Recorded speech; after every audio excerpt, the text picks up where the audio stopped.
即届的风雨嘛，造成台东的南环公路有真侪大崩山，甚至是车路落去的情形。即二道村甲武乐村的对外交通和通讯嘛，已经断4天啊。经过抢修，伫咧今仔日透早，伫山顶居民总算是会当敲电话报平安。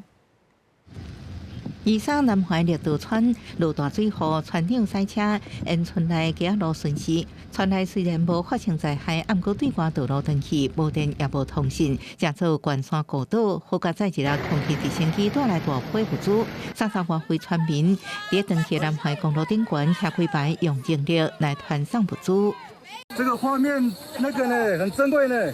风太大水后，过后的南环公路东段，不到到下尾路段，一片路苍苍。居民讲，比16年前莫拉克洪灾更较惨。到外界4年4日，好甲在中华电信工程人员上山维修，而且总算互山顶民众沿甲山脚亲友报平安。不过幸福也是无够好。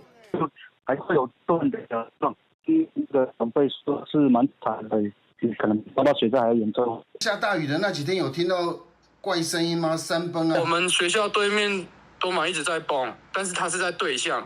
目前公路局关山公务段继续的抢修，台电警员也到现场会勘，抢修进行变道。后山区民众甲台电抢修人员同会，台电表示，上紧明仔载暗时11点进前，离岛甲布罗村会有电。